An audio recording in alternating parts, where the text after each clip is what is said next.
Bueno, lo que ocurrió antes no se grabó. Se me había barrido el cassette. Lástima de los bloopers que ocurrieron antes de la grabación, ni modo. Pues repito otra vez la bienvenida. Buenas tardes. Disculpen un poco el retraso y también, pues, bienvenidos a la edición especial de Aprendiendo Historia desde Cero, SUA UAM. Por esta ocasión, los sábados. De todos modos, mañana nos vemos a las 8 de la mañana y el martes vamos a estar en horario normal. Bien, ¿tienen alguna duda respecto a lo que hemos venido viendo? Cuéntenme. Ya no soy tan taquillero. De los 62 que tuvimos en la primera sesión, ya nada más me quedan 10. Cuéntenme, ¿tienen dudas, Como la canción de los preguntas? perritos. Ándale, como la canción de los perritos. Sí, cierto, sí, cierto. ¿Dudas, preguntas, comentarios? ¿Cómo vamos?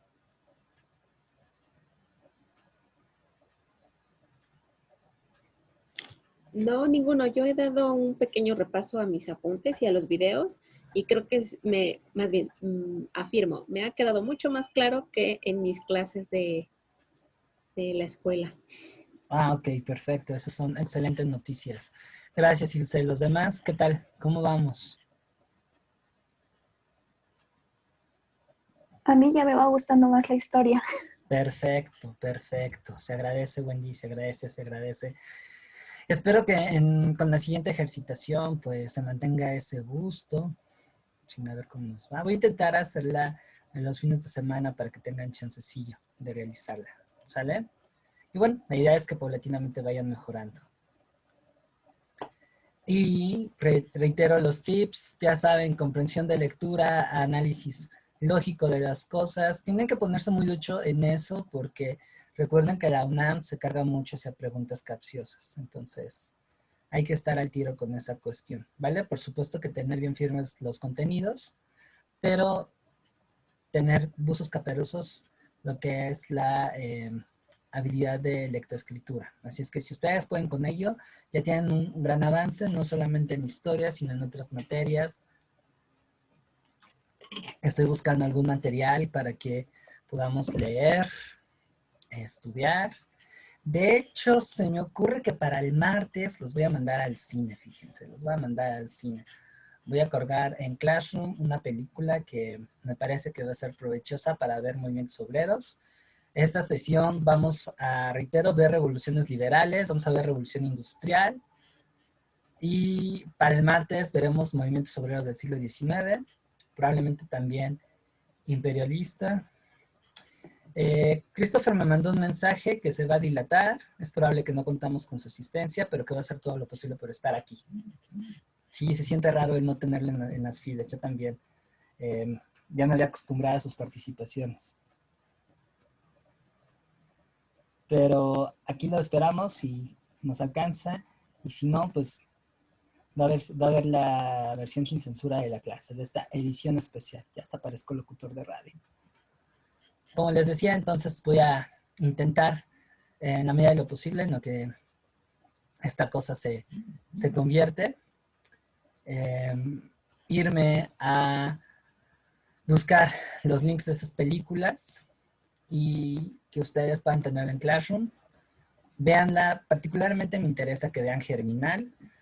Digo, lo ideal sería que leyeran el libro, pero pues no se va a poder. Entonces, bueno, voy a dejarles en la medida de lo posible que vean 3 películas. Voy a ir bien atascado, pero no quiere decir que todas sean para el martes. La que sí deberían ser para el martes es Germinal. Las otras 2 como referencias. ¿Qué películas estoy pensando en sugerirles?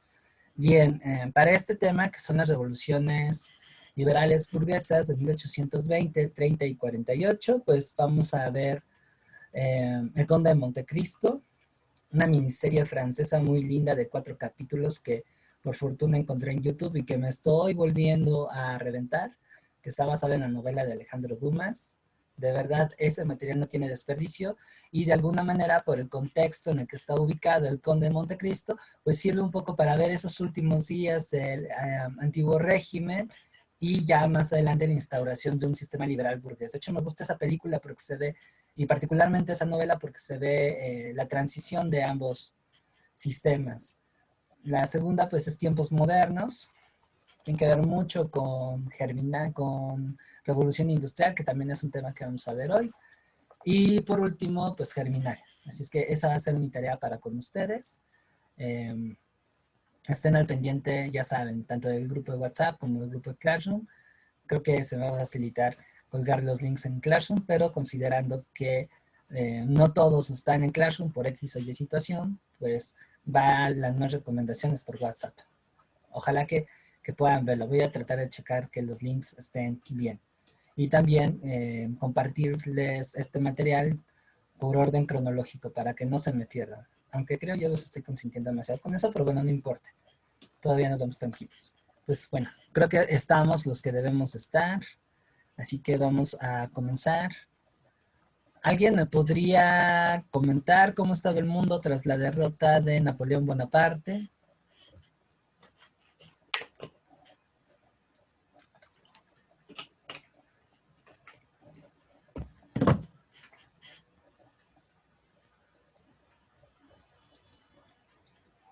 A ver, escucho sugerencias.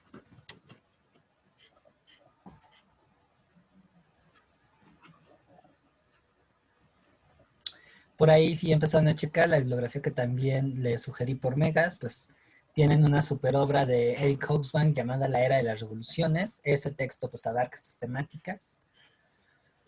Sería interesante que lo checaran de vez en cuando, pero a ver, cuéntenme.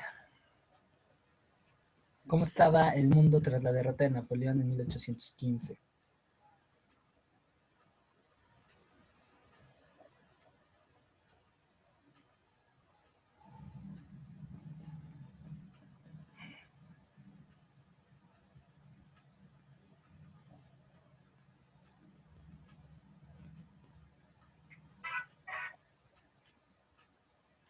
No me digan que no han repasado, si me acaban de decir que sí. Y ese tema tiene mucho que no lo Pues hemos visto. Ajá. la última vez dijiste que, o en lo último que nos quedamos, fue que pues todo esto fue como la base para que empezaran revoluciones en otros lugares, ¿no? Ujú. Principalmente estábamos viendo Iberoamérica. Entonces, pues por lo menos en Iberoamérica, se desata una ola de revoluciones, o más bien de guerras como civiles, ¿no? Algo Ujú. así, algo así entendí, si no me equivoco, de guerras civiles. O sea, al interior Básicamente. de cada país había conflicto porque había inestabilidad política, ¿no? Ujú. Y no sé si en Francia hay otro, ponen a otro rey, ¿no? Exactamente. Este, y parece que un país también que eh, trae como muy fuerte el movimiento absolutista es Inglaterra, como que Mm, siempre luchó por eso, ¿no? Por no mantener el régimen. tanto. Inglaterra va más en pos de expandirse comercialmente. No era tanto por Ok, restaurar el absolutismo. De hecho, ok. Inglaterra es un caso curioso porque se alía con los países del antiguo régimen para fregarse a Francia, pero Inglaterra ya no está en esa línea. Inglaterra ya transitó hacia un sistema liberal burgués. Eso sí, aristocrático y conservador, pero al final liberal burgués. Ya saben cómo son los ingleses. ¿Sale? Ok. Pero bien, bien, buen contexto, Gerardo. Ahora, recordando un poco, nos regresamos a Europa y nos vamos a este periodo que va de la derrota de Napoleón Bonaparte a lo que es el inicio de las oleadas revolucionarias burguesas del siglo XIX. A este periodo se le va a conocer como la restauración absolutista. Y como su nombre lo indica, eh, esta época se va a destacar por el hecho de que en los países y lugares que en algún momento fueron dominados por Napoleón Bonaparte, van a restablecerse monarquías absolutas. España, la misma Francia, el Reino de las Dos Sicilias, que también es llamado Nápoles, Prusia, vaya, los Países Bajos, ahí van a estar, ¿sale? La iniciativa de esto va a estar a cargo de lo que se conoce como el Congreso de Viena. El Congreso de Viena va a ser una reunión que va a proponer el príncipe Metternich de Austria, es este señor, que va a negociar con las potencias que lucharon contra Napoleón, Rusia, Inglaterra, Prusia. Más adelante se va a sumar España y la misma Francia, pues para no solamente restablecer el absolutismo, sino también asegurar una cierta estabilidad continental. O sea, la lección que dejó Napoleón Bonaparte es: no permitamos que un país se asuma como más poderoso a los otros, porque eso involucraría un desequilibrio continental, y lo cual no va a permitir una industrialización. Metternich, que era un diplomático y un político bastante abusado, se percató que Europa necesitaba un periodo de paz para echar a andar ese proceso de industrialización. Él se dio cuenta de que el cambiar económicamente iba a traer muchos dividendos. Entonces, el Congreso de Viena va a ir en pos de esos objetivos: restaurar el absolutismo, fíjense qué chistoso, pero también tener una paz continental. ¿Sale? Eso va a derivar en una institución que se denomina la Santa Alianza. La Santa Alianza va a ser, como su nombre le indica, un acuerdo o una asociación, por así decirlo, entre las potencias absolutistas de Europa, con el fin de alguna manera, restaurar la monarquía y evitar también cualquier brote de revolución liberal. Querían borrar y destripar ese suceso llamado Revolución Francesa y esa cosa horrible de Napoleón Bonaparte, y están pero bastante sacados de onda de que vuelva a surgir un movimiento así. ¿Sale? Los países miembros de la Santa Alianza son Prusia, el Imperio Austriaco y el Imperio Ruso, a los que se van a sumar Gran Bretaña, Francia y en menor medida también España y el Reino de Nápoles van a estar de alguna manera como miembros asociados. Para evitar que justo vuelva a surgir este orden, se va a convocar a la instauración de unas Fuerzas Armadas Internacionales, denominada los 100.000 hijos de San Luis. La idea de los 100.000 hijos de San Luis es ser el brazo armado de la Santa Alianza. Es decir, va a ser un recurso que va a permitir la represión de cualquier conato de revolución liberal. Entonces, esos van a ser los pilares del absolutismo. ¿Vale? ¿Dudas hasta aquí, muchachos? ¿Cómo se llaman las Fuerzas Armadas? Los 100.000 hijos de San Luis. No quisiera ser la esposa de ese santo. ¿Va a quedar?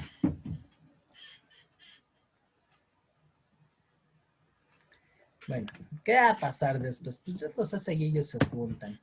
Y ya provoca un poquito el desmadre, pues va a haber gente que no quiere volver a ese antiguo orden. Para esto van a haber algunas corrientes de pensamiento que van a delinear el desarrollo de las revoluciones liberales que se van a dar unos años después. La primera de ellas, y aquí quizá coincido con lo que están estudiando en literatura, es el romanticismo. El romanticismo va a ser una corriente de pensamiento más que corriente artística que va a influir en varios ámbitos: el arte, la filosofía y el pensamiento social. Va a surgir en Prusia y en Gran Bretaña a finales del siglo XVIII, fíjense qué paradójico, como una reacción a la Ilustración. ¿Sale? Más adelante, este movimiento, que en un principio va a salir medio conservador, pero después va a adoptar una serie de cosas, se va a extender a Francia, España y al resto de Europa. ¿Ok? No va a tomar además en cada país una característica particular muy importante, porque por ejemplo, en Prusia va a ser nacionalista y va a dar antecedentes intelectuales para la formación de una idea de lo que es Alemania. Es decir, va a ser nacionalista, pero va a ser medio conservador. En el caso, por ejemplo, de Francia, España, por ejemplo, e incluso la Gran Bretaña, va a tener un carácter de libertad. Ahora, aquí me gustaría, no les voy a spoilear, me gustaría que me comentaran cuáles son las principales características del romanticismo como movimiento cultural. A ver, arránquense. Perdón, antes de eso, es que como que se cortó un poquito cuando dijiste que surgió, pero como que creo que entendí que quisiste decir que surgió como una corriente en contra de la ilustración. Sí, va a ser una corriente que en un principio se va a oponer a la ilustración y ahorita les voy a decir por qué. Ok. Y nacionalista también dijiste, ¿verdad? Sí, sobre todo en países como Prusia y como Italia, el romanticismo va a estar muy cargado de nacionalismo. En general va a ser una de sus cualidades, pero dependiendo de la región es en donde más se va a observar. A ver, cuéntenme, aquí se vale recuperar sus clases de literatura que entienden por el romanticismo. ¿Cuáles son sus principales características?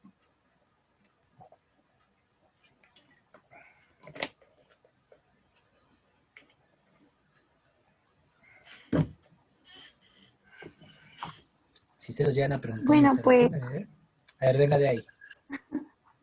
bueno, pues de lo que yo medio me acuerdo es que abarca mucho esta parte de la exaltación de los sentimientos, se involucra demasiado con el feeling de los personajes que lo interpretan y pues creo que llegan a ser un poco fantásticos y pues creo que nada más es lo que más podría resaltar.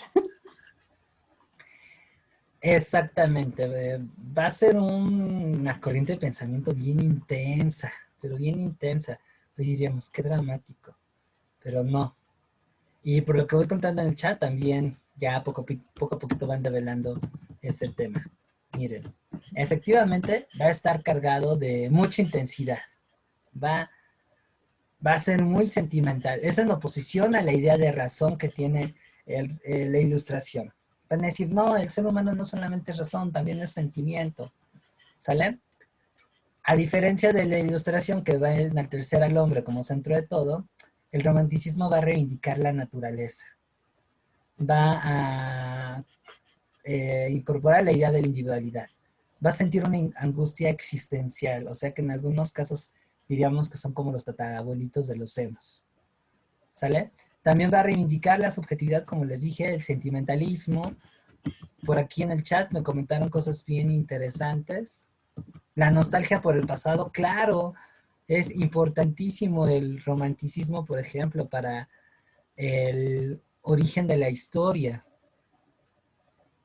¿Sale? Y en algunos casos va a ser una exacerbación de la libertad. En términos estéticos, van a reivindicar la categoría de lo feo como otro aspecto de la belleza. Es una oposición al canon grecolatino de proporción que manejaba el neoclasicismo. Recuerden que el neoclasicismo es la expresión artística que va a ir acompañando a la ilustración. ¿Sale? Entonces, es un movimiento intelectual muy intenso que por supuesto va a ser idealista. Va a ser idealista más no poder y va a motivar a que los artistas pues realmente no se queden en el discurso, sino que traten de tener una forma de vida quizá muy opuesta a esta visión cuadrada que se venía dando ya desde la burguesía. Entonces, como esa proyección, pues se van a enaltecer en la pintura, en la escultura, pero sobre todo en la literatura, una serie de figuras que no van a ser aceptadas por la sociedad, pero que van a representar esa idea de libertad.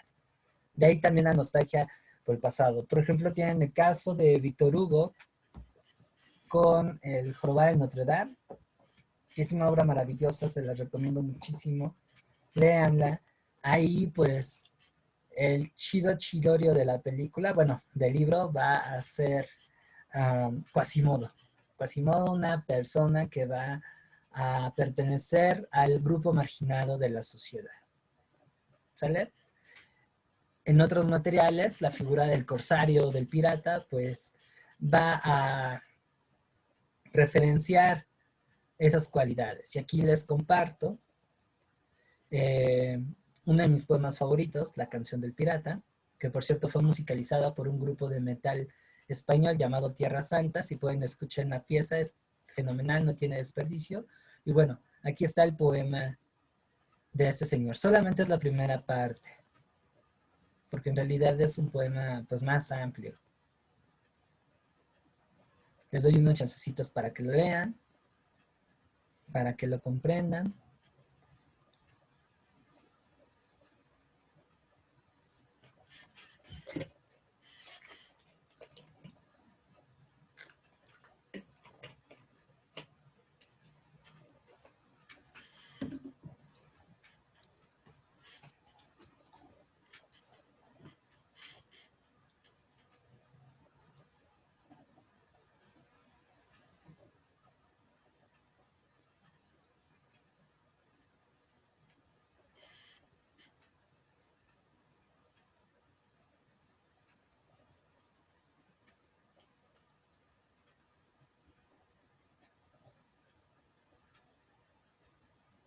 ¿Listos?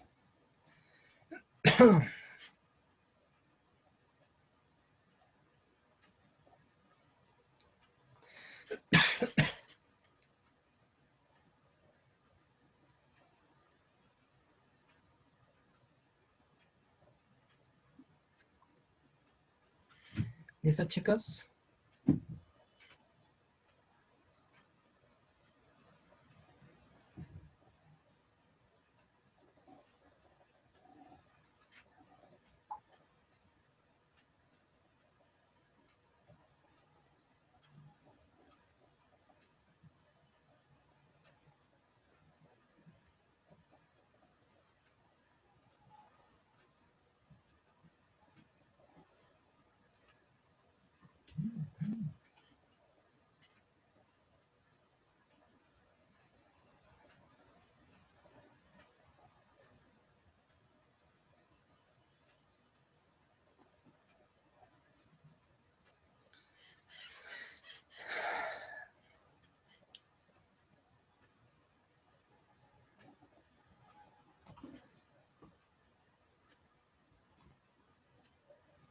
Bien. ¿Listos?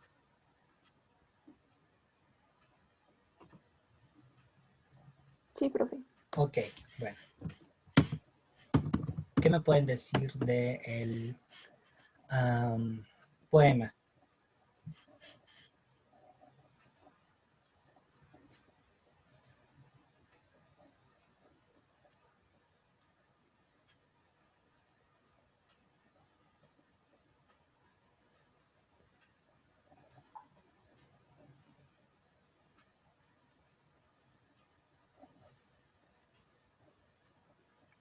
Los escucho, soy todo oídos.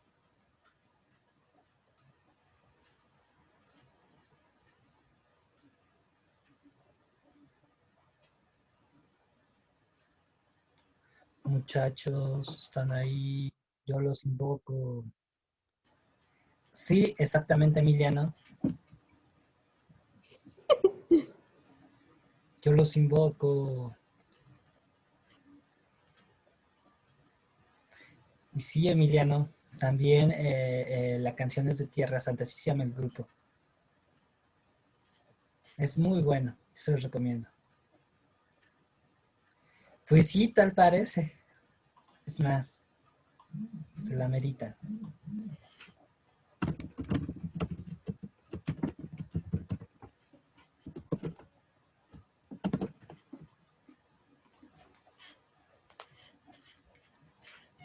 Realmente ya no soy Vicente López, soy el profe medio.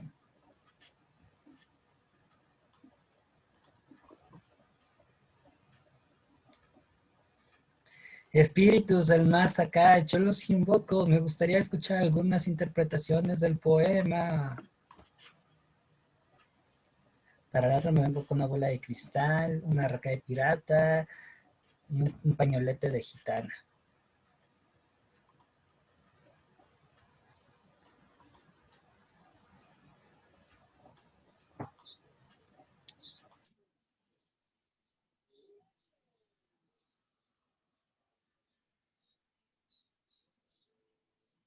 Pues hay una parte en que dice que mi única patria, la mar. En esa parte yo siento que pues le tiene como que mucho cariño o mucho respeto al mar, tipo naciendo, bueno, siendo cariño por tu patria, algo así por el estilo.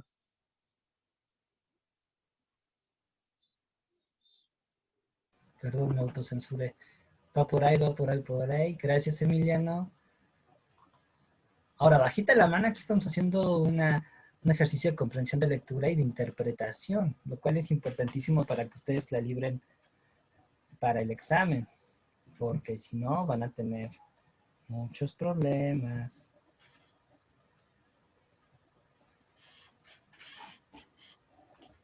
Bueno, pues yo siento que, bueno, cuando interpretas el poema, como que también habla como que un poquito de libertad o algo así, pero, pero se contrapone mucho con el personaje principal, que en este caso sería un pirata, el cual pues como que te da una apariencia así como que tenebrosa o no sé, como que misteriosa igual. Entonces, no sé, eso sería lo que podría decir. Bien, pues miren, básicamente la virtud que tiene la literatura y particularmente la poesía es que le puedes dar el sentido que te acomode o lo que refiera a tu margen de entender la realidad. Pero pues básicamente la poesía que nos dejó Espronceda, él es el autor de este poema, pues va a ser la simbolización del pirata como una persona que es libre, como una persona que no le ata nada, una persona que tiene el destino en sus manos y que no responde ni a una ley ni a una autoridad, y al contrario, se opone a ella. Es muy bello el poema en esa cuestión. También que apela a esta rebeldía, ¿sale? No es un sujeto que está sometido, es también una persona que ha estado en diferentes ámbitos. Al final, pues es un anhelo de movilidad que deja el liberalismo, ¿sale? Y que se contrapone a la estrechez de la sociedad de aquel momento. Eso es algo muy padre que tiene el romanticismo, que también llega a cuestionar, ¿ok? Entonces, eso va a inspirar a que muchos artistas de esta corriente se la crean en serio e incluso vayan más fuera de sus patrias a luchar por esa libertad. El caso más concreto es el de Lord Byron, que va a ir a pelear por la independencia de Grecia y de hecho ya lo van a matar al pobrecito. ¿Sale? Por eso cuando hablamos de una persona romántica, más que hablar en términos sentimentaloides y afectivos, muy vagos, por cierto, se hace referencia a una persona idealista, pero una persona que tiende a ir a más allá. Exactamente, Antonio. ¿Sale? Y sí, como Michelle lo comentó, en algunas secciones aparenta describir una batalla, aunque no se mete ese tema, sino más bien habla de esta lucha, ¿no? Entonces esto va a inspirar a muchas personas a que participen en esa revolución. Más adelante tenemos el liberalismo político como esta ideología que va a ser heredera de lo que se había desarrollado en la Ilustración. ¿Ok? Es decir, es una postura política que enfoca mucho la parte de la individualidad, enfoca mucho también la idea de una representatividad, defiende el derecho a la propiedad privada. Ahí vemos que el liberalismo político es una ideología de carácter burgués y evidentemente va acompañado del capitalismo, de una idea de asentar el capitalismo. Plantea la idea también de la defensa de la propiedad privada y del libre mercado. Y bueno, también y sobre todas las cosas, la cuestión de una constitución como máxima ley para un país. ¿Vale? La intención de esta ideología pues es modernizar las cosas que de alguna manera se habían restituido con la reinstalación del antiguo régimen. ¿Sale? Ahora, el liberalismo del siglo XIX tampoco va a ser una ideología estática. Pocas cosas en la historia se van a conservar o van a ser estáticas. No, vamos a ver una diferencia. Entonces tenemos dos tipos de liberalismo, el doctrinario y el democrático o progresista. Cuando hablamos de liberalismo doctrinario, estamos hablando que pondera la idea de soberanía nacional, es decir, la idea de que el país debe ser independiente. ¿Sale? Plantea la cuestión de un sufragio, es decir, un voto censitario. hace referencia a que para ser ciudadano debes de tener una serie de prerequisitos. En cambio, el liberalismo democrático progresista habla de un sufragio universal, ojo, no importando la clase social, pero aquí pues todavía hay grupos que no van a tener esa facilidad, por ejemplo las mujeres, eso se va a lograr pues unos 130 años después de lo que ahorita estamos viendo. Va a ser el liberalismo doctrinario una represión de los movimientos populares para garantizar el orden público. Esto, por ejemplo, lo vemos mucho en Inglaterra. En cambio, el liberalismo democrático progresista va a reivindicar la idea de la democracia y la ampliación de las libertades individuales y colectivas.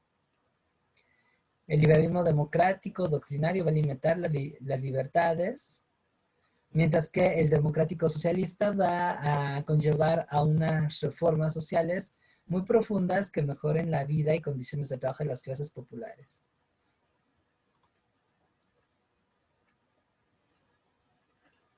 Pues digamos que el liberalismo político es una ideología que se desprende de la Ilustración. Es, digamos, su hijita. Es una hijita que se parece mucho. ¿Sale? Y bueno, el liberalismo doctrinario va a implicar la ausencia de reformas sociales que palien las desigualdades económicas. De nada. Vamos a ver cuáles son las bases sociales. En el caso del liberalismo doctrinario tenemos la burguesía y los terratenientes. Y en el caso del liberalismo democrático, la pequeña burguesía y las clases populares. ¿Sale? En el Conde de Montecristo, si desde esta perspectiva ustedes van viendo el desarrollo de la trama, van a observar qué tipo de sistema político y qué tipo de liberalismo se instala en Francia. ¿Sale? ¿Dudas hasta aquí respecto al liberalismo?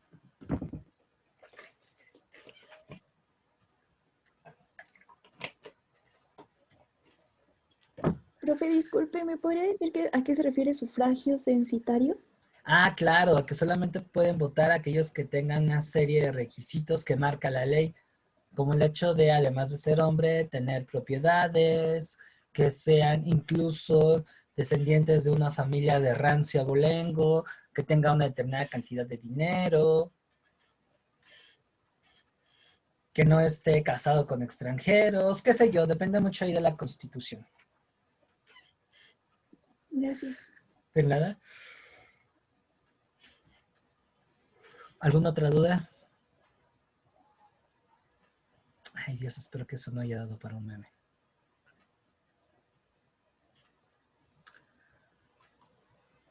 ¿Alguna otra duda? Pregunta Espíritus del Más acá.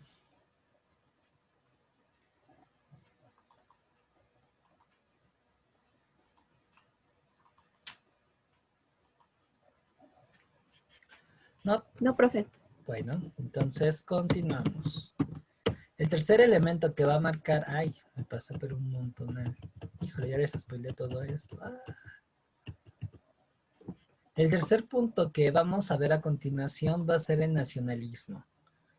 El nacionalismo entendido como esta ideología que parte del Estado en el que va a seleccionar una serie de características que van a formar una cultura nacional. ¿Sale? La intención del nacionalismo va en dos sentidos. La primera de ellas es cohesionar a la sociedad a partir de una serie de elementos que aparentemente tenemos todos en común. Y digo aparentemente porque no es cierto. La idea es homogeneizar. Pero después, el segundo requisito es justificar el orden político establecido. Así es que el nacionalismo legitima un país al referir la diferencia respecto a otra sociedad. O sea, yo soy mexicano en tanto que no soy porque eso me asume como un gringo o como otro latino. Ya ven que nosotros los mexicanos somos medio mamones con nuestros hermanos latinoamericanos. Si yo soy francés es porque tengo estos elementos que me distinguen y me diferencian de los alemanes. ¿Sale? La intención del nacionalismo va a ser cohesionar a las sociedades más allá de sus identidades culturales locales o regionalistas. Es decir, incentivar que la gente se sienta y forme como parte de un país. Aunque ese país, pues no existe nada más en nuestra imaginación, es algo imaginario, es algo que no hay nada concreto. La idea de México es una idea, no hay referencias, digamos, objetivas de lo que define México. Y la idea de nación pues va a ir cambiando también dependiendo del proyecto político que se instale y dependiendo también del contexto histórico en el que uno se encuentra. Es muy interesante el nacionalismo, ¿sale? Entonces esto va a provocar un rechazo hacia el otro, que es lo que veníamos comentando. Y un ferviente amor, pues fíjense que no a la patria, sino al status quo, lo cual va a plantear que pues mucha gente de alguna manera o autorice lo que el Estado en ese momento esté desarrollando. Y en la imagen que les acabo de poner, pues tenemos algunas expresiones de ese nacionalismo. ¿Y para qué es ese nacionalismo?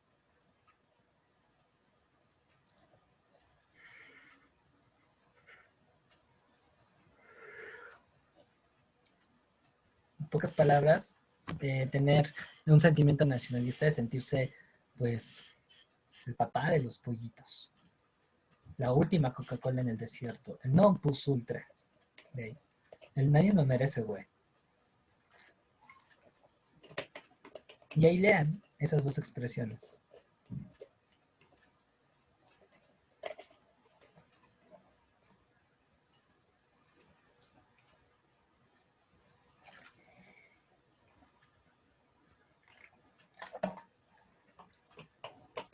Ahora, ¿qué es lo que va a integrar la cultura nacional? Eso sí hay que tenerlo muy claro.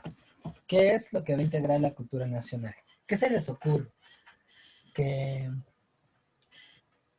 elementos se les ocurre que conformen esta cultura nacional?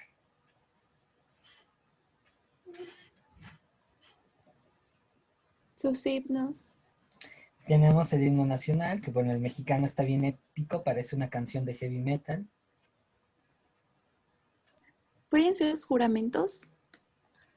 Ajá, el juramento a la patria, que es ¿La parte bandera? Exacto, la bandera. ¿Quién más? Su moneda, Pues no tanto, fíjate. Jurar defender a capa y espada. Eso más bien es lo que quiere conseguir el nacionalismo. Cuéntame. ¿Tu gobierno sería? No tanto, fíjate. Pues, por ejemplo, algo que enaltecen mucho los discursos nacionalistas son los que llaman héroes, ¿no? Como a sus personajes históricos, Exacto, pudiera ser. exacto. La idea de esta historia patria así bien épica, en donde los personajes históricos parecen santos católicos, o personajes de Creo que, Hollywood. Ajá, creo que la esencia o la idea del nacionalismo es un concepto que es la soberanía nacional, ¿no? Como un concepto que exactamente. tiene que ver con defender la soberanía, con un concepto que tiene que ver con la no invasión o la no colonización de otros países, ¿no? Y con la no intervención en las decisiones del país. Entonces, todo lo que vaya como en contra de eso, pues es rechazado, ¿no? Y todo lo que vaya como a favor de esa soberanía es pues, enaltecido.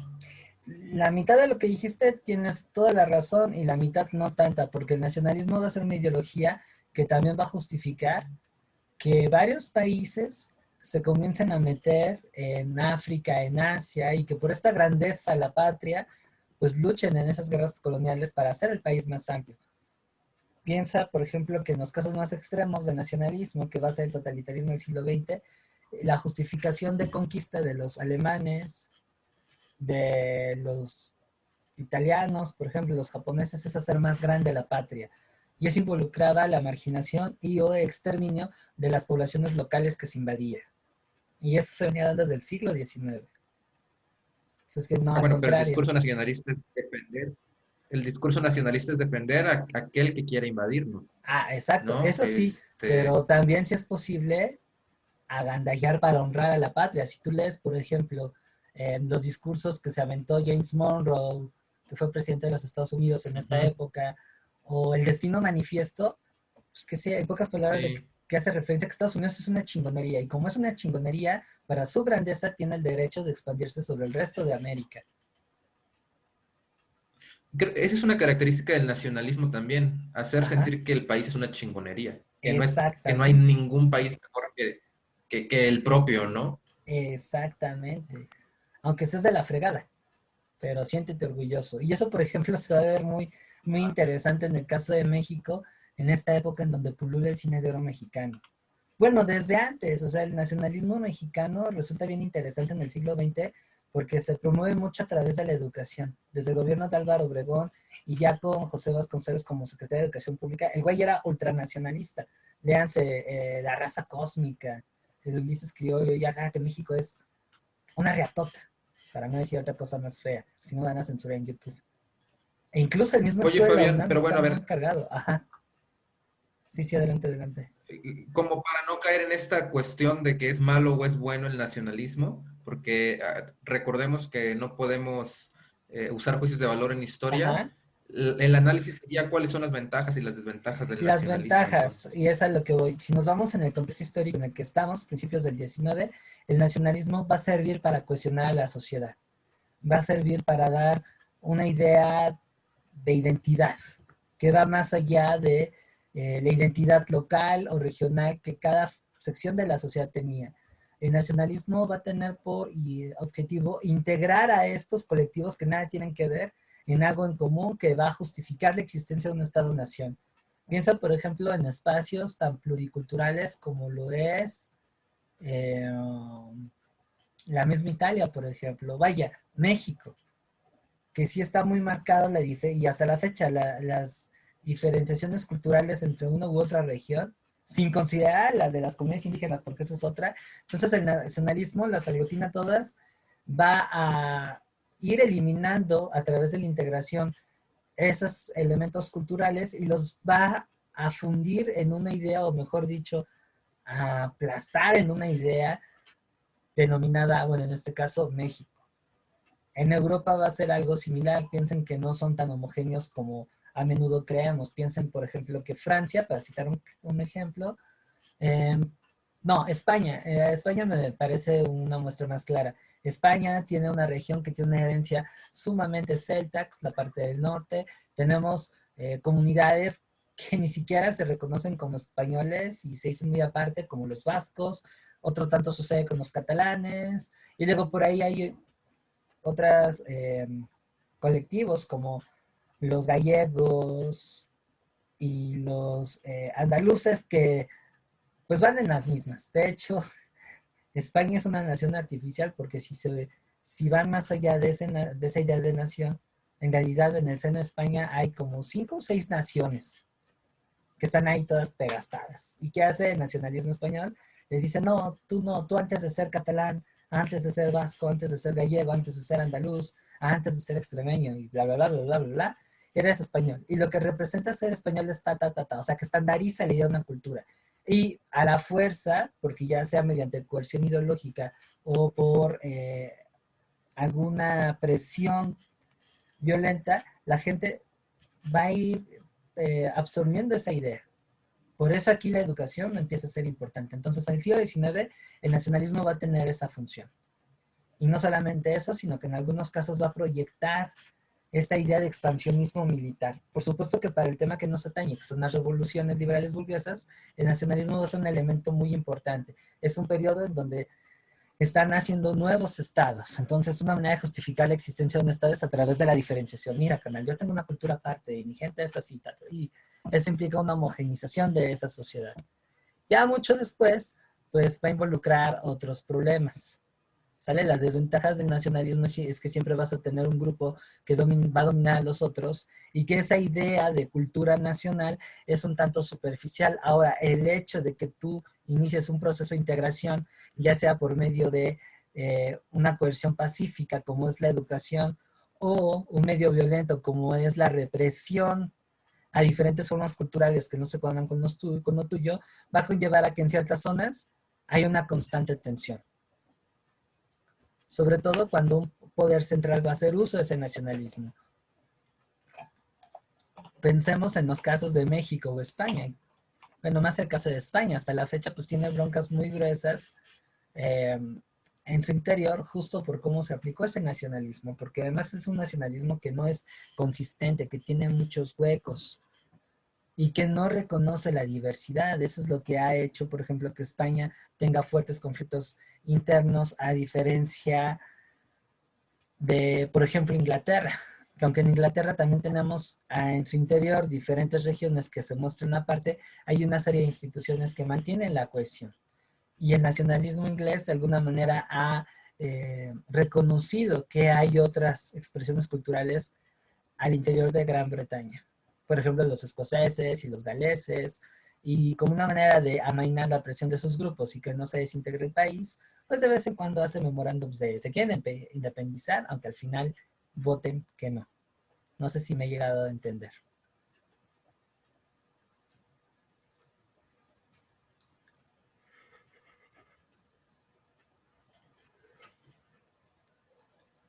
¿Sí?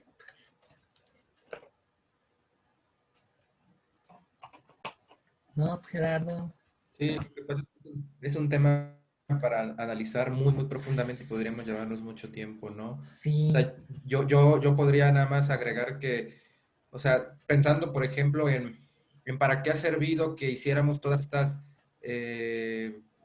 como diferenciaciones a través de cuestiones arbitrarias, como por ejemplo la división política, porque tú lo decías hace rato, no hay como una razón para objetiva, ¿no? Para delimitar que una nación es una nación.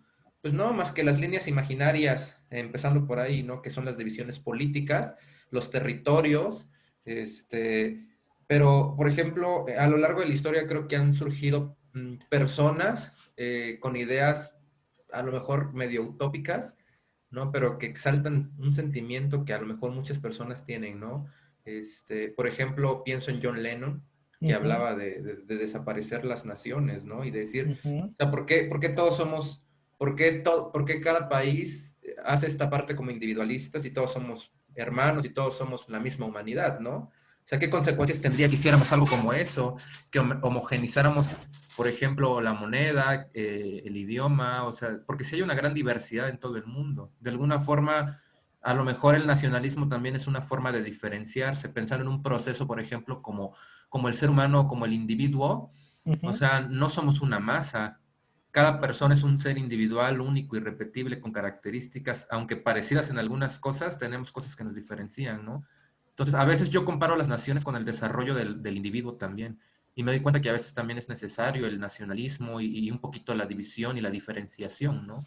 Que se ha utilizado para otros fines, para fines políticos expansionistas y otra cosa, bueno, pero híjole, como que por eso yo te preguntaba qué ventajas y qué desventajas tiene, ¿no? No ha sido tan malo el nacionalismo porque nos da una identidad, pero creo que aquí el tema es encontrar un equilibrio entre hasta dónde sí nos parecemos y hasta dónde también hay diferencias, ¿no? Porque efectivamente dentro de México, dentro de España o dentro de cada nación, incluso dentro de cada estado, ¿no? Yo soy del estado de Chiapas, por Ujú. ejemplo, y dentro de Chiapas hay una gran diversidad étnica, cultural, ¿no? O sea, Tremenda. no es lo mismo, por ejemplo, un habitante de Tuxtla Gutiérrez. Yo soy de Tuxtla Gutiérrez que los de San Órale. Cristóbal de las Casas, ¿no? O los de la Ajá. costa de Chiapas, o sea, no es lo mismo.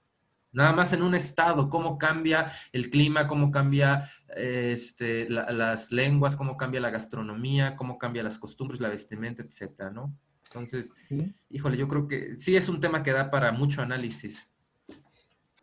Sí, sí, por supuesto. De hecho, si les llaman la atención, me acaba de bajar un libro de mi santo patrono, Eric Hausmann, por si lo quieren leer, se los paso en el grupo, que aborda este tema.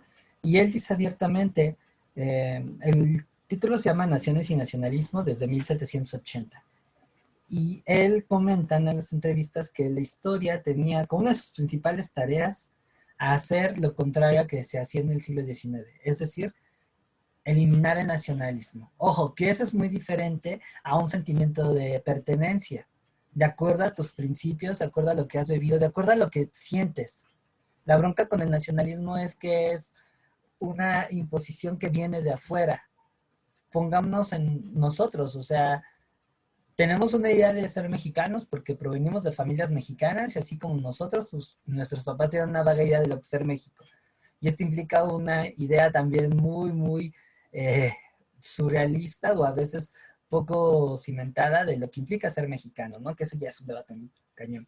Pero ¿en dónde realmente comenzamos a descubrir lo que es ser México, de acuerdo no a lo que nosotros entendemos, perdón, y sentimos, sino a lo que el sistema te dicta en las escuelas?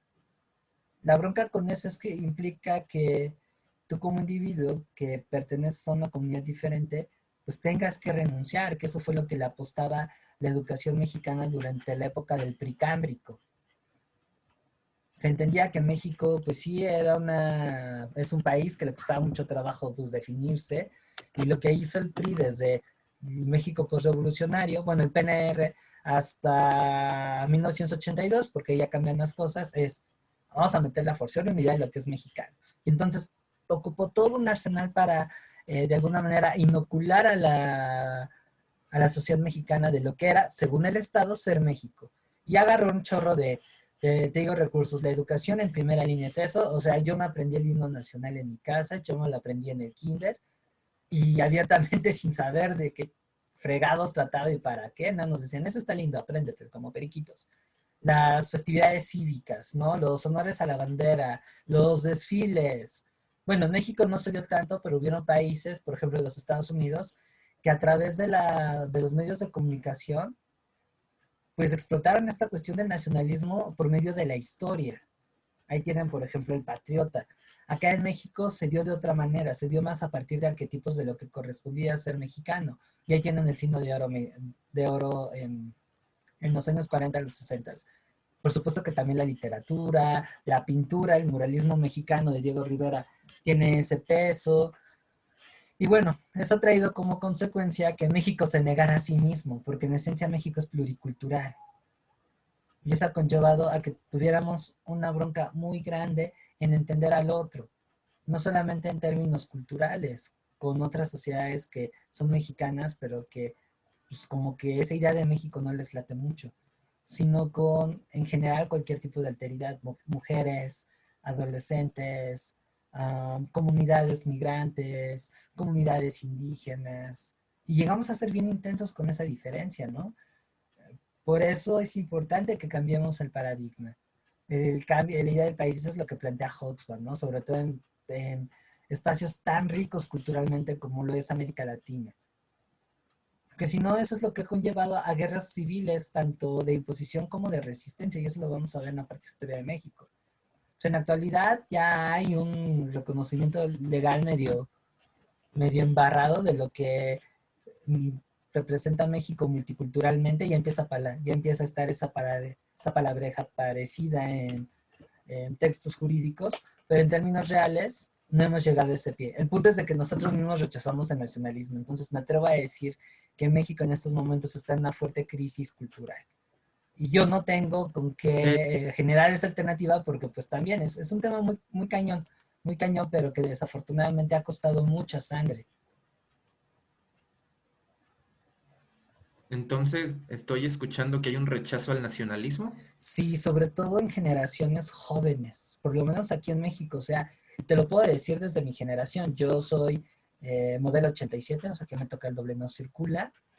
Y recuerdo que a mi generación, en el plano educativo, nos tocó lo último de esta educación nacionalista. O sea, a mí todavía me tocó desfilar en la secundaria, por el rollo del 15 y 6 de septiembre, todos los papás ahí desvelados acompañando a sus hijos. Bueno, a mí me tocó hacerlo desde la primaria. Luego, pues sí, cada lunes a las 10 de la mañana en primaria, secundaria, afortunadamente en bachillerato ya no, eran los honores a las banderas, las festividades cívicas, incluso en la primaria participamos en un coro, yo canto de la fregada, del himno nacional, y recuerdo que mis profes todavía tenían esa línea, pero ya las generaciones que vinieron después de mí no tienen ese mismo sentido de identidad, y mucho tiene que ver también con el proceso histórico que estamos viviendo, que es la globalización, que con la globalización se da algo muy paradójico. Mientras que hay este rechazo hacia este ya tradicional de lo que es mexicano, de lo que es ser mexicano, al mismo tiempo nos fragmentamos una idea bien subjetiva de lo que somos, y posteriormente nos volvemos cosmopolitas, pero sin aceptar lo que es el otro. Es una cosa bien rara dentro de la identidad cultural lo que ha dejado la globalización. ¿Sale? Y sí El lo he rechazo visto. del nacionalismo, Sí, sí, y el sí lo he rechazo del visto. nacionalismo viene, perdón, Sí, sí, sí, adelante, Gerardo. el rechazo hacia el nacionalismo viene por el discurso que homogeneiza, que provoca que rechacemos lo diferente al homogéneo. Ese es el rechazo al Exactamente. nacionalismo. Y entonces escucho que hay como una postura reaccionaria al nacionalismo. Y hablas de Ajá. Hobbes, ¿no? ¿Cuál es No, esta propuesta entonces? Hobsbawm. Hobsbawm lo que Hobsbawm. plantea como propuesta es reconocer las diferencias. Es reconocer que una sociedad no está fijada en un molde tan estandarizado y homogéneo como el nacionalismo.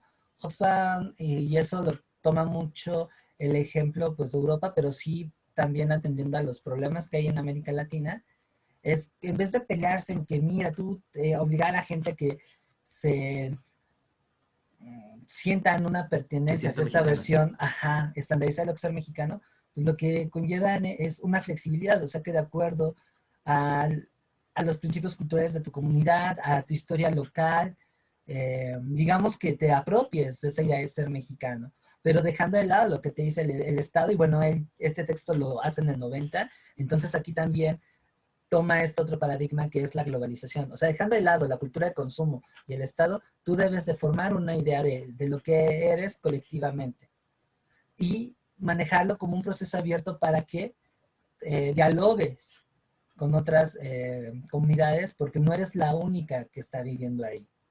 O sea, Huxman de alguna manera le ha puesto un poco a lo que se conoce como interculturalidad, en el que, ok, yo reconozco que eres diferente a mí, respeto lo que tú haces, haz lo propio conmigo y enfoquémonos en lo que nos hace común.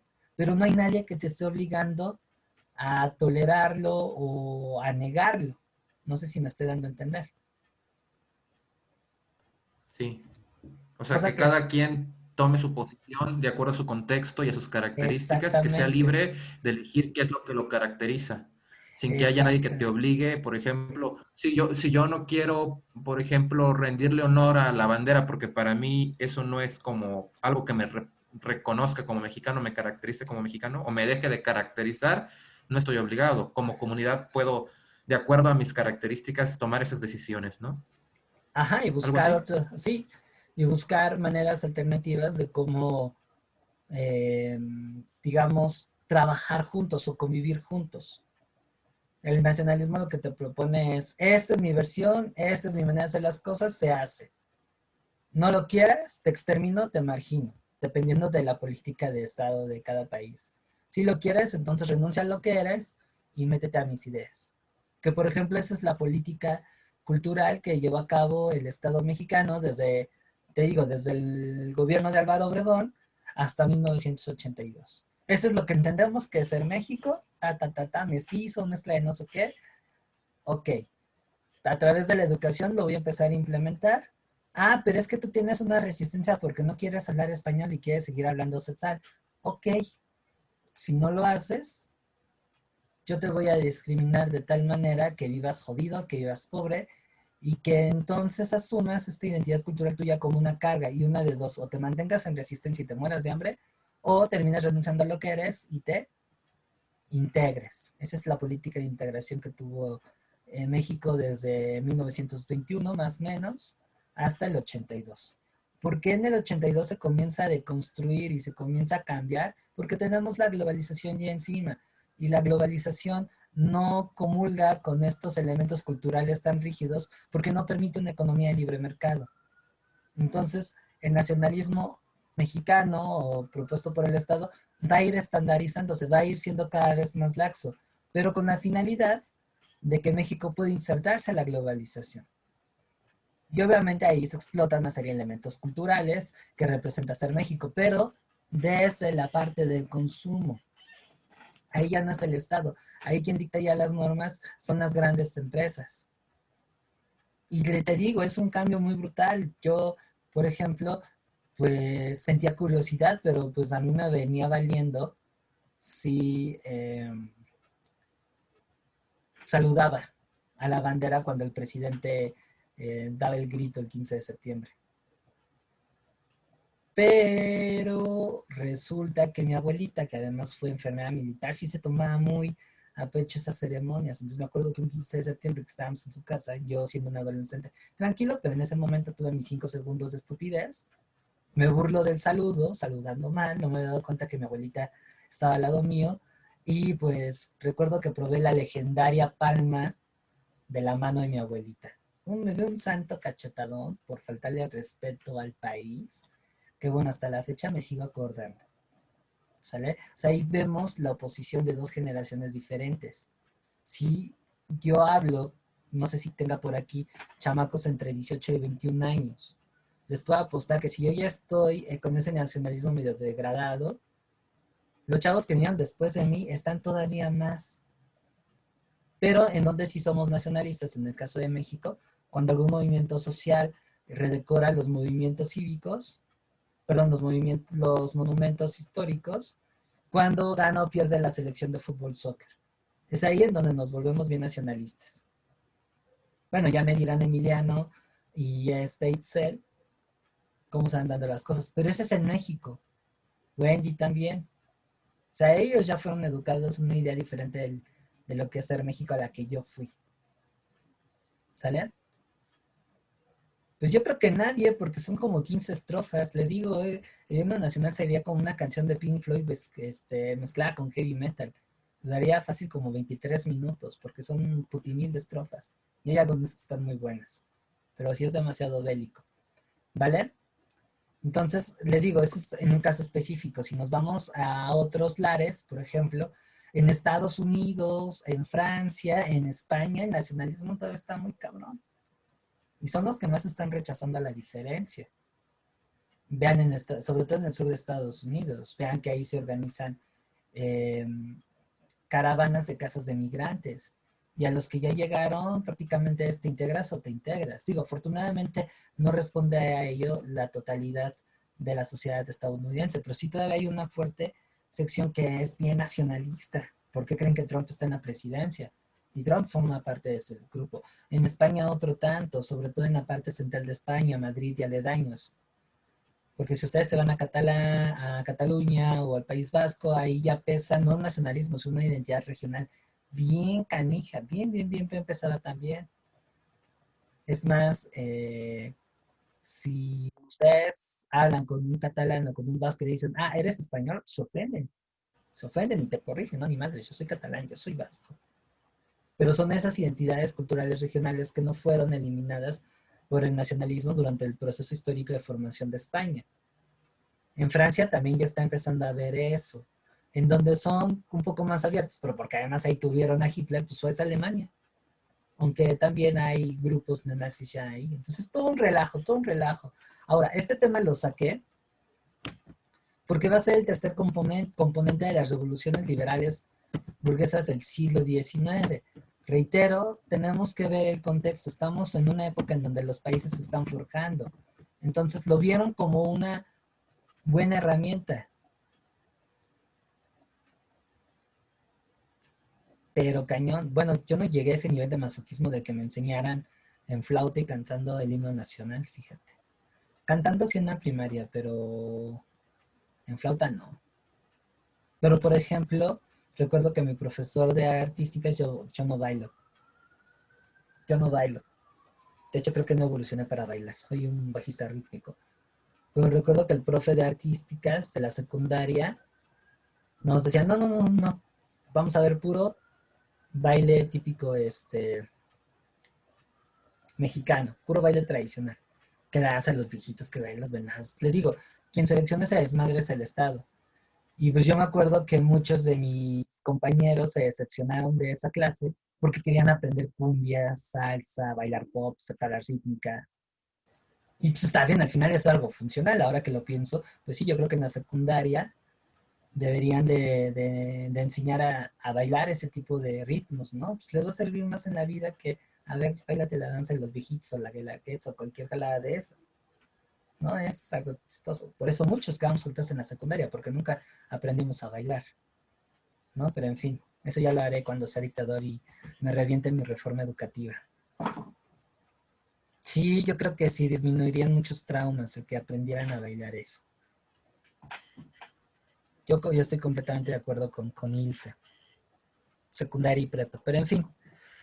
Ahora, estas tres ideologías que les acabo de mencionar van a darse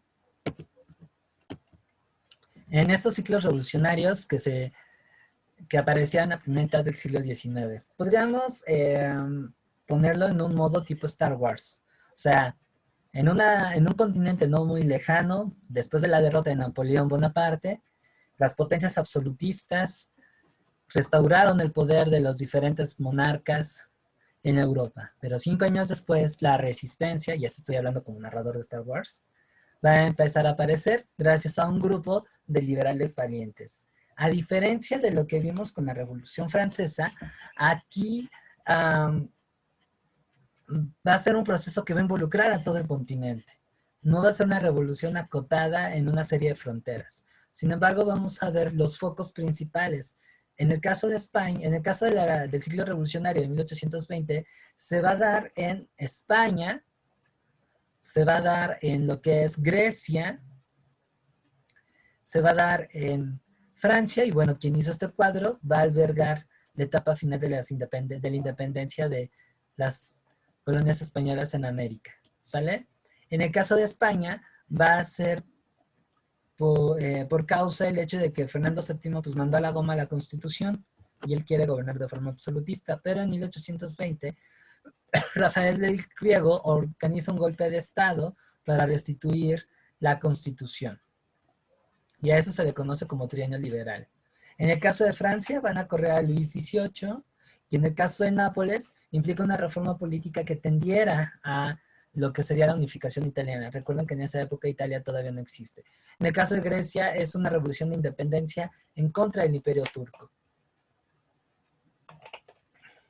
Todo iba muy bien hasta que se mete la Santa Alianza y Austria mete en orden en Italia. Francia, digamos que hace una negociación.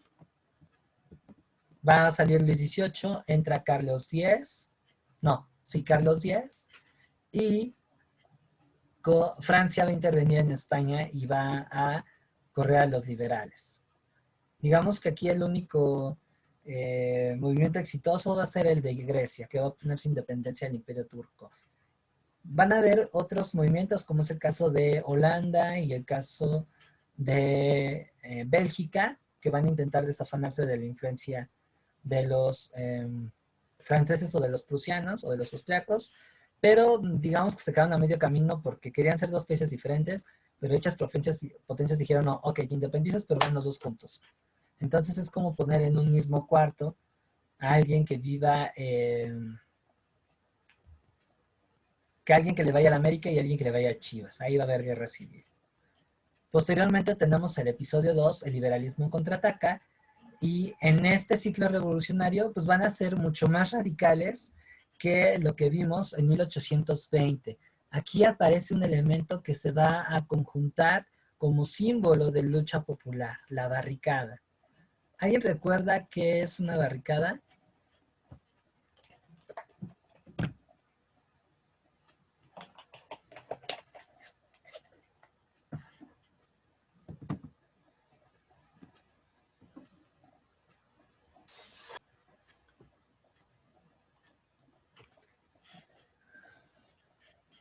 Alumnos, yo los invoco. No, yo no lo había escuchado nunca. ¿No? ¿Qué es un- Es no bastante sé qué es una famosa. barricada?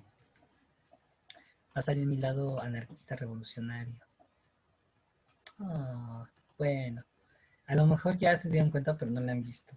La barricada es un bloqueo. Cuando sucede una rebelión civil, es decir, cuando el pueblo sale a las calles, lo que van a hacer para fortificarse en determinados espacios, no, Emiliano, va a ser el hecho de que van a bloquear las calles. Bueno, en el siglo XIX las bloqueaban con sacos de arena, con restos de carruajes y diligencias, es decir, con el material que fuera. Y desde esas barricadas van a empezar a dispararle a las fuerzas del orden. Esa es una barricada. ¿Sale? Es decir, la manera como el pueblo toma un espacio y lo fortifica y desde ahí empieza a ejercer violencia. Ya en términos más actuales, por ejemplo en el 68, hicieron barricadas con camiones quemados, con coches, los amontonaron en las calles para evitar que los granaderos pudieran acceder a un determinado espacio o disparar piedras, resorteras, bombas molotov, palos. Eso es la barricada. Y la barricada pues es un símbolo de la lucha popular. ¿Sale? Eso es algo que siempre va a haber en una revuelta popular, la barricada. ¿Sale? En esta revolución pues va a ser provocada por varios factores. Otra vez va a darse en diferentes países, pero en los principales escenarios va a ser Francia. Francia va a ser como Coca-Cola, siempre en los grandes eventos. Bélgica, Suiza. ¿Sale? Que no son los únicos. Vamos a ver más extenso este relajito con conventos de revolución en Alemania, Italia y Polonia, que en ese entonces pertenecía a Rusia. Gajes del oficio, el rey Carlos X, este que aparece aquí con cara de mamón, va a renunciar a la corona. Aquí también por primera vez se ve cómo el pueblo derrota a un ejército. Y entre las negociaciones pues se va a nombrar a Luis Felipe de Orleans como el rey burgués. ¿Sale? Aquí se va a implementar el liberalismo doctrinario, que es el que les había comentado, pero va a haber una alternativa. Aquí vamos a ver los primeros movimientos alternativos a la sociedad.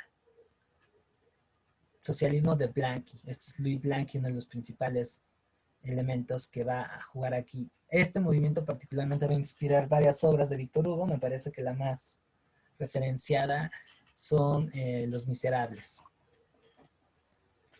Vamos a tener otros éxitos en el caso de Bélgica, que se independiza de Holanda, y Suiza, que va a adoptar un sistema federal. ¿Sale? Van a pasar algunos años después y vamos a tener el tercer episodio, el episodio número 3. Lástima que no se pone música de edición de YouTube, porque si no aquí le pondría Star Wars. Pero sería el retorno del Jedi. En el retorno del Jedi, en el retorno del liberal, ya me había clavado con Star Wars, vamos a tener como características que va a ser una oleada revolucionaria que va a estar en toda Europa, o sea, va a ser algo brutal. Aquí ya tenemos bastante avanzadita la revolución industrial, entonces aparece como sujeto social y como participante de la rebelión el proletariado. ¿Alguien conoce a los proletarios?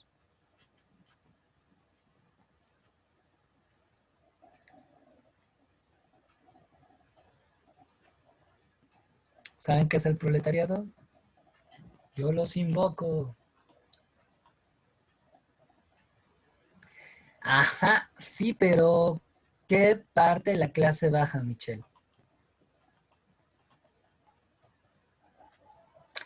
No, no, Emiliano. Exacto, Antonio, muy bien. Los obreros. Sí, todos estamos jodidos, pero no todos somos obreros, Emiliano. No, los godines no. Los godines no son obreros. ¿Sale? Ahora, como les decía, no va a afectar esta oleada revolucionaria a países con estructuras muy atrasadas. Es muy chistoso, como el caso de España y Rusia. Eso es algo interesante. Pero también no va a afectar a países con estructuras más modernas y más amplias. Eso entre comillas, porque eso no quiere decir que no hubiera movimientos sociales en esos territorios. En el caso de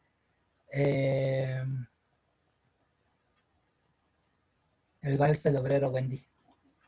En el caso, por ejemplo, del Reino Unido, en esta época se les viene un movimiento obrero que se conoce como cartismo, entonces, con sus bemoles.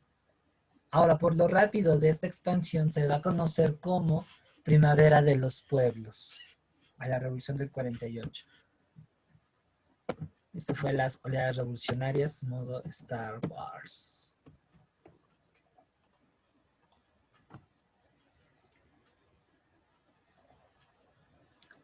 No, acuérdense que los obreros son los que están en las fábricas. Aquellos que son godines o que nos medio autoempleamos pertenecemos a otra clase de jodidos. Pero en términos virtuales estamos en la misma chingadera. Algo que nos hace común es que vivimos al día. ¿Sale? Pero bueno, hay godines que se sienten más que otros. Vean estas mapitas. Aquí se ve la envergadura de los conatos revolucionarios que les acabo de comentar.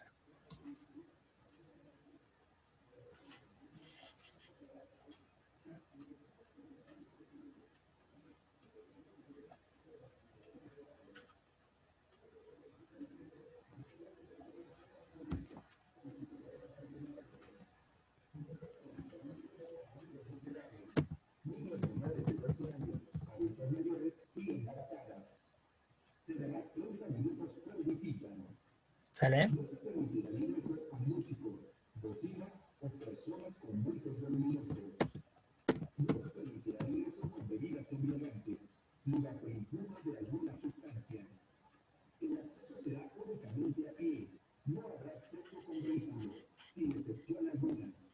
¿Dudas?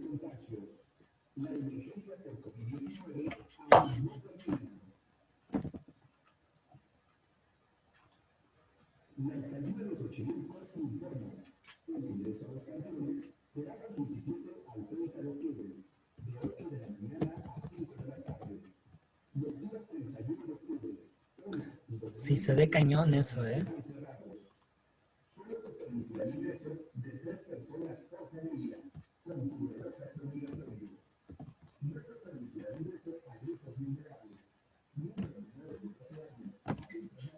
Y ahora esta es la revolución del 48. Estar mucho, mucho más choncha.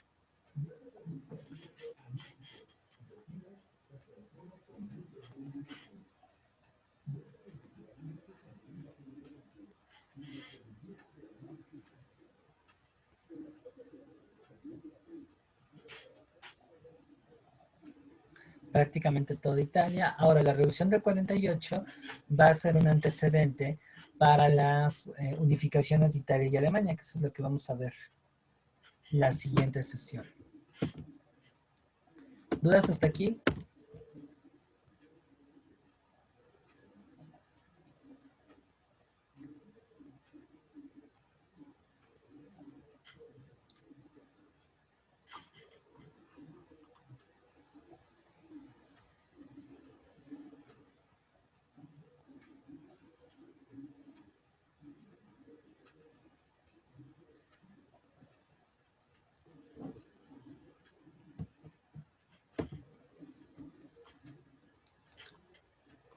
Ok. Bueno, ahora vamos con el siguiente tema, que es la conformación del Prometeo humano o la revolución industrial. Puse estas dos imágenes a manera de ejemplo porque la revolución industrial va a tener ese doble significado. Y vamos a descubrirlo. ¿Alguien de ustedes ha leído a Julio Verne? Es este barbón que está aquí.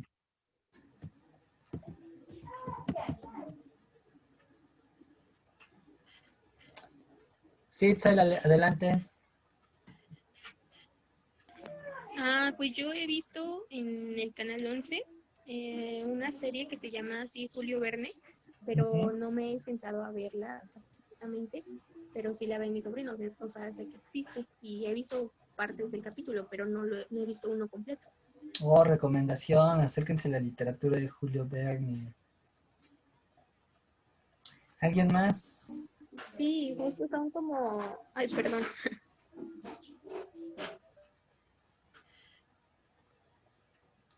¿Alguien más? ¿Alguien más? ¿Alguien más?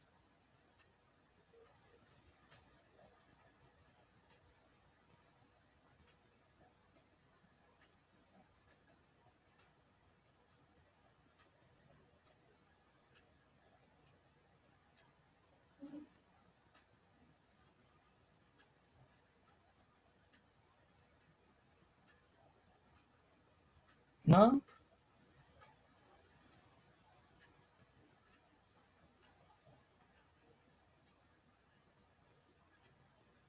Pues bueno, lo que se rescata de Julio Verne tiene que ver con lo que es la revolución industrial, es esta fe en la tecnología y por ende en el progreso. A través de los inventos que hizo el ser humano, el hombre ha podido dominar a la naturaleza y llegar a límites inexplorados. Por ahí léanse Viaje al centro de la Tierra o 20.000 leguas de viaje submarino y podrán ver a través de esa narrativa esta fe en los adelantos que se dieron en el siglo XIX y que todavía se conserva hasta cierto punto, como la tecnología como el gran avance y redentora de la humanidad. Pero resulta que también la tecnología nos puede, sin un sentido o sin ética, nos puede llevar a crear algo que nos destruya a nosotros. Y ese es el argumento, por ejemplo, de Frankenstein. ¿Si han leído a Frankenstein?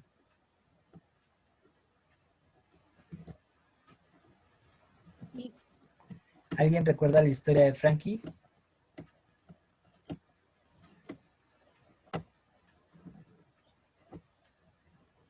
Que por cierto, Mary Shelley también es medio feminista.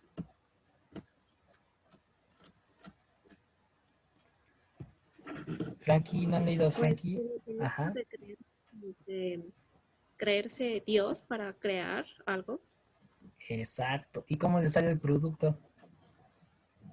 bastante malo.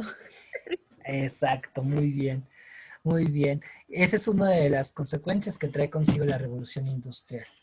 El hecho de que si no hay un sentido, un límite, un para qué, eso que tú construyes y que aparentas dominar puede jugar en tu contra.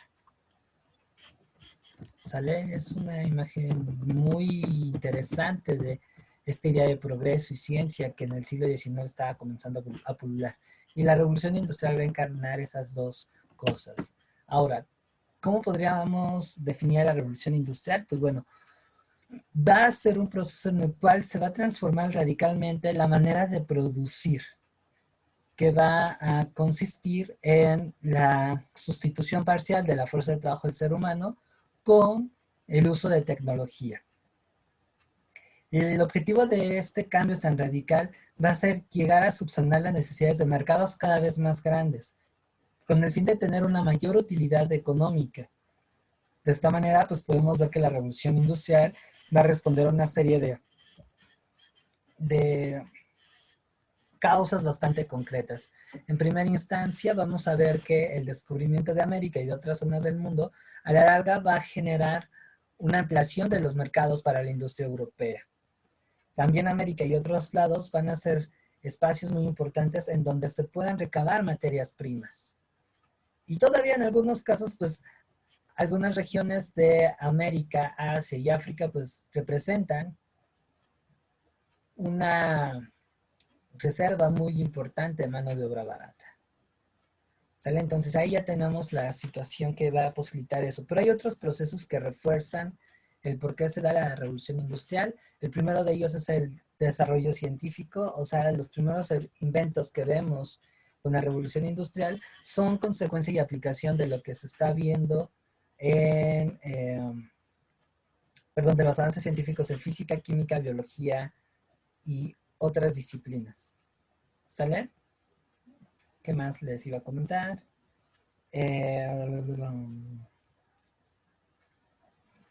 Hay un proceso muy importante que es el despojo que la burguesía está haciendo sobre los medios de producción que todavía poseían los campesinos. Es decir, lo que va a hacer la burguesía a través de la fuerza pública, es decir, el ejército y la policía, y del aparato legal, es quitarle el dominio de los medios de producción a los campesinos y a los trabajadores urbanos. La intención con esto es dominar completamente el tiempo de producción, lo cual implica que a estas personas no les quede más remedio que ofertar su fuerza de trabajo. Por eso Marx decía que la propiedad privada era un verdadero despojo y robo. Porque en realidad lo que se nos está pagando por lo que realizamos no es el valor real de lo que producimos. O sea que en donde yo trabajaba, los 65 pesos que me daban por hora, pues no era nada en lo que yo producía. ¿Sale? Piensen, por ejemplo, en su propia condición. Espero que eso no les eche a perder la tarde. ¿Vale? En fin, ahora vamos a dividir la revolución industrial en dos ámbitos. El primero de ellos es la primera revolución industrial, que va a ir desde 1789, bueno, 1760 más o menos, hasta 1860. Aquí vamos a ver este primer cambio radical. Vamos a observar que hay una expansión del capital. Como rasgos distintivos, vemos que hay una serie de materias primas de las cuales pues, se va a sustentar este proceso. Las más distintivas pues, son el algodón, el carbón, ¿vale? En cuanto a recursos energéticos, es el carbón. Las primeras industrias que vamos a ver va a ser la textil, y de la textil se van a derivar las demás. ¿Sale? Tenemos nuevas técnicas como los altos hornos, la máquina de vapor, la máquina de hilar, el telar mecánico. Bueno, son algunos de los avances técnicos más importantes. Las industrias que crecen en este ámbito, además de la textil, es la siderurgia, transportes, alimentos y todo esto que va a traer de cambio, muy sencillo.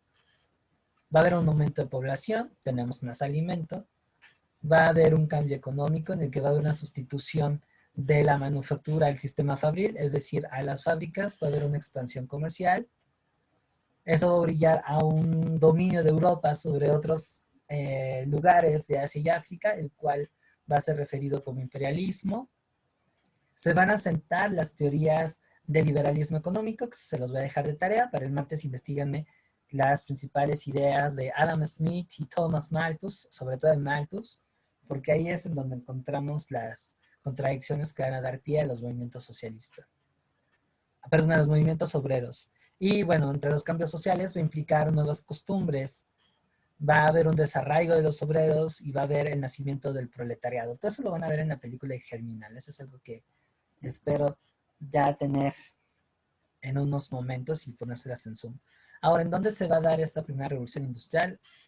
En Inglaterra, ya vimos que es la cuna, pero también Francia, Bélgica, Prusia, aquí todavía no existe Alemania, Estados Unidos, ¿sale? Algunas regiones de Europa, como el norte y el Mediterráneo, van a tardar un poco más en industrializarse, ¿sale? Y bueno, el caso de Rusia es algo muy, muy aparte. La segunda revolución industrial va a ir más o menos de 1860 a 1914.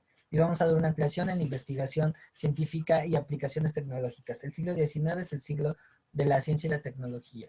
Esto va a implicar una mayor intensificación de las transformaciones económicas. Por estos sucesos vamos a observar que hay nuevas fuentes de energía, la electricidad con sus respectivas aplicaciones, el petróleo y el gas natural. Moraleja de todo esto, tenemos nuevos inventos, teléfono, telégrafo, radio, fotografía, cine, rayos X, digerible, máquina de coser, bicicleta y máquina de escribir. Pero también hay nuevas industrias. Tenemos el transporte, las comunicaciones. Ya al final de la revolución industrial comienzan a aparecer los primeros electrodomésticos.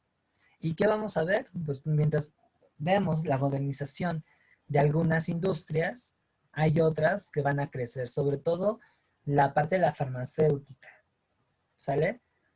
Piensen que antes de esta revolución industrial no había analgésicos, no había antisépticos, o bueno, sí, pero naturales y a baja escala, y no había, ay, se me fue este nombre.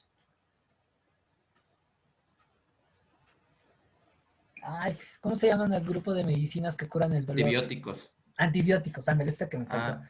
Antibióticos, analgésicos, vacunas, Y entonces, antisépticos. y antisépticos. Sí, imagínense, gracias Gerardo. Imagínense, por ejemplo, cómo operaba en un hospital de campaña durante la guerra de la Revolución Francesa. Imagínense un pato que fue herido y que le tiene que sustraer una bala. ¿Cómo debían de realizar la operación? Está federal el asunto. Está muy, muy feo. Y con todo esto, pues obviamente, la expectativa de vida del enfermo pues va a ser mucho, mucho más grande. Ahora, a este periodo también se le conoce como la era del acero porque este material va a ser ocupado en arquitectura.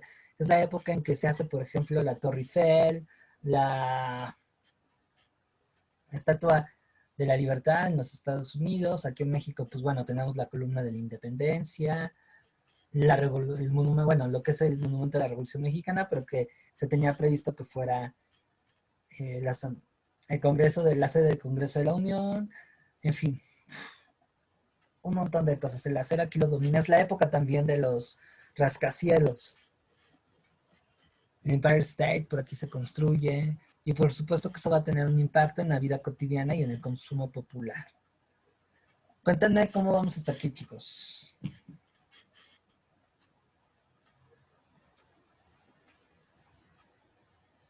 Bien.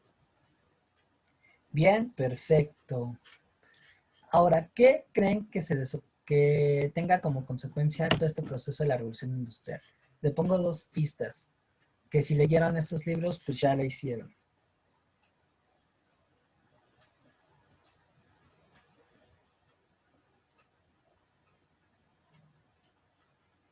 ¿Qué consecuencias tendremos?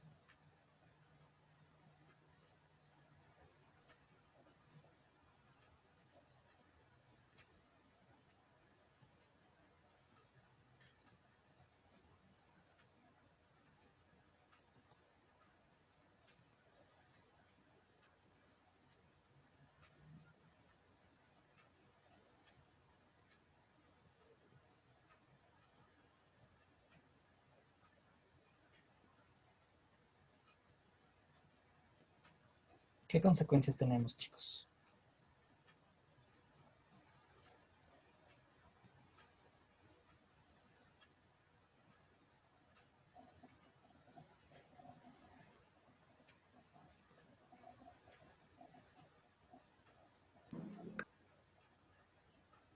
Cuéntenme.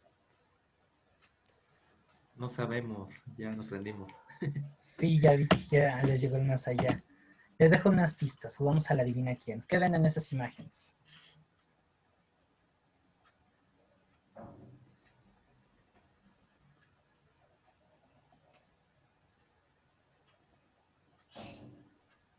Es como un jefe regañando a sus empleados, ¿no? En ese.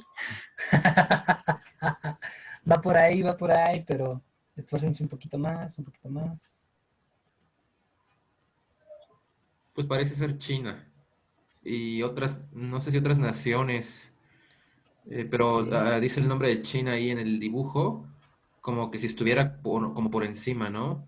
No sé si el capitalismo Sí, de hecho o el esto va a potenciar, neoliberalismo. bueno, no, el neoliberalismo es mucho después, pero sí vamos a ver una consecuencia Ajá. muy importante, el imperialismo, que era lo que ya les venía diciendo.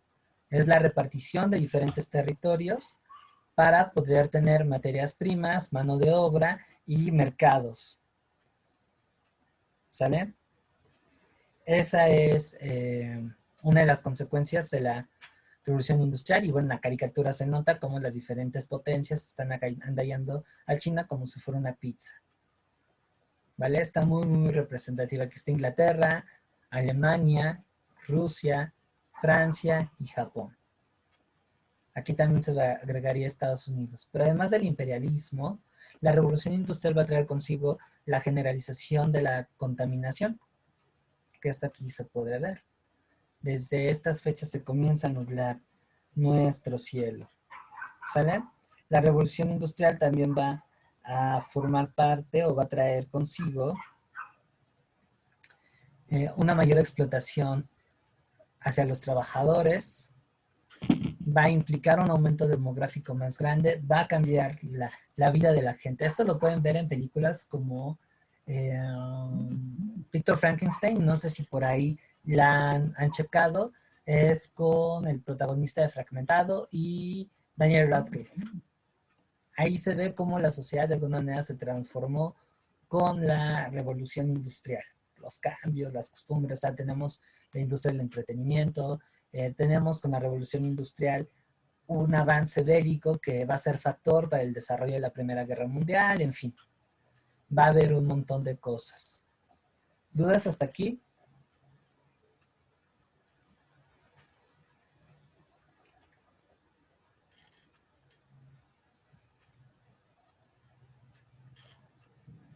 ¿No es chicuelos?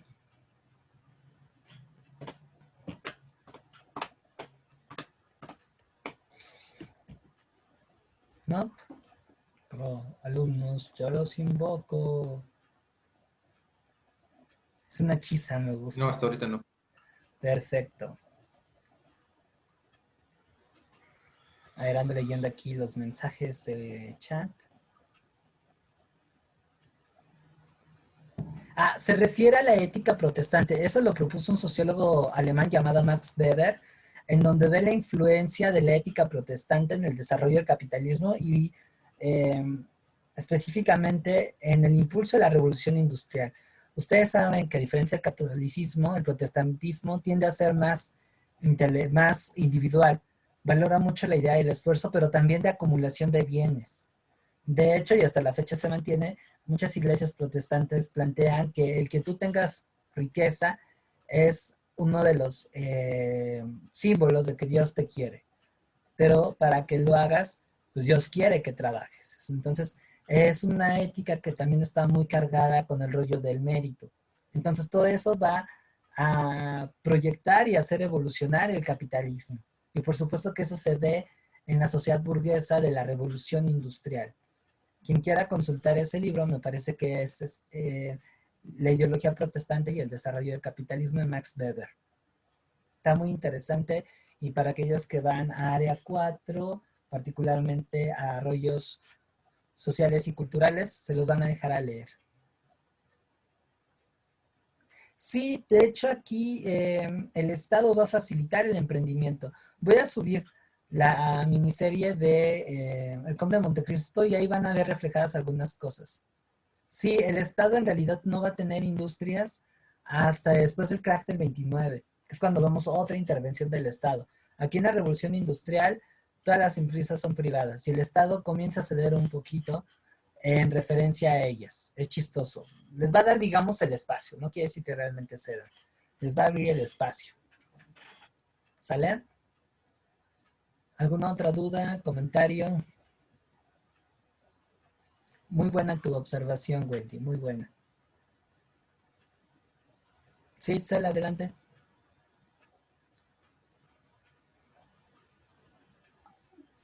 Sí, usted mencionó algo sobre el cartismo, pero no sé si se relaciona con la revolución industrial y cómo pasa eso. Ok, recuerda que la revolución industrial va a ahondar la desigualdad social entre los trabajadores y la burguesía. Entonces el cartismo va a ser uno de los tantos movimientos obreros del siglo XIX que va a reaccionar en contra de esta desigualdad. Ese es el tema que vamos a ver el día martes.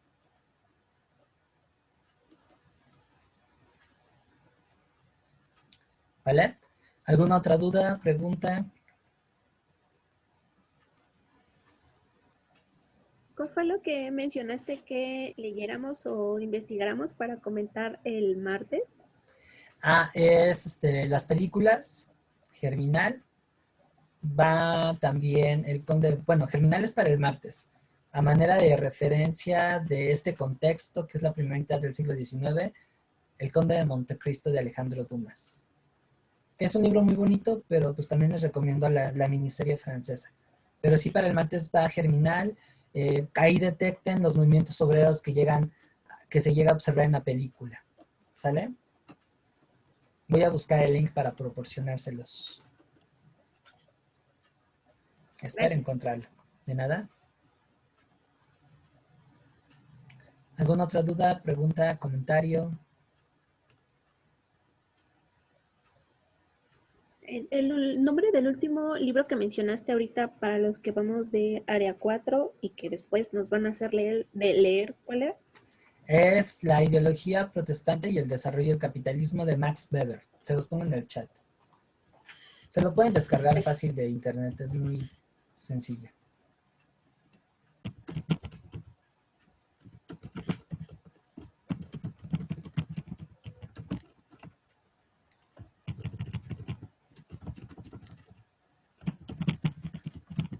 No, Wendy, ninguno. La mayoría de los países... Ah, no, sí. Bueno, Alemania e Italia no alcanzan su independencia propiamente, sino se unifican, que es muy diferente unificación e independencia. Los países europeos que van a alcanzar su independencia va a ser durante la época de la Primera Guerra Mundial, es decir, perdón, Primera Revolución Industrial, es decir, de 1789 a 1830. Ahí, por ejemplo, Bélgica se va a independizar, Grecia, etcétera, etcétera, etcétera.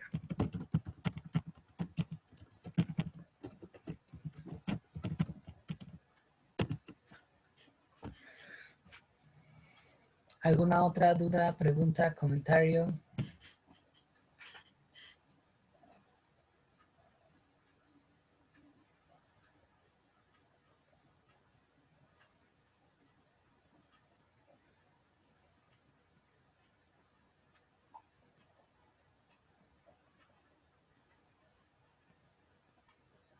¿No? No, nada, nada, nada. ¿Por qué la nacionalización? Eso lo vamos a ir viendo en las siguientes sesiones. Lo que pasa es que la nacionalización implica una reducción del papel del sector privado en la economía y una gestión del Estado en asuntos financieros. Algo que no le gusta al sector privado. Y la globalización no, la globalización es El sector privado debe de dominar el escenario público y el Estado solamente debe regular esas relaciones. Ah, Thomas Malthus. Sí, ya me acordé qué fue eso. Investigar lo que es el liberalismo económico, particularmente la obra de Malthus, para entender la condición de los obreros en el siglo XIX. Gracias, Itzel, por recordármelo. Yo estaba buscando la película. ¿Alguna otra duda?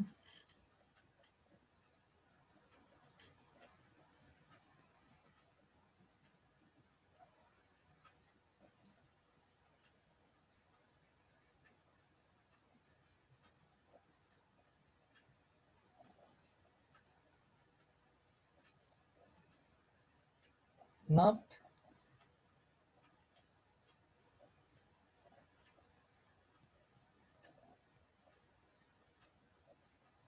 ¿No? Thomas Malthus. Bueno, sin más, chicos, les agradezco mucho su asistencia. Nos vemos el día de mañana a las 8 de la mañana. O sea, como en 14 horas más o menos. Hasta luego, cuídense mucho. Bye. Descansen. Bonita tarde. Bonita tarde. Bye. Bye. Chao, chao. Hasta en unas 14 horas, muchachos. Bye.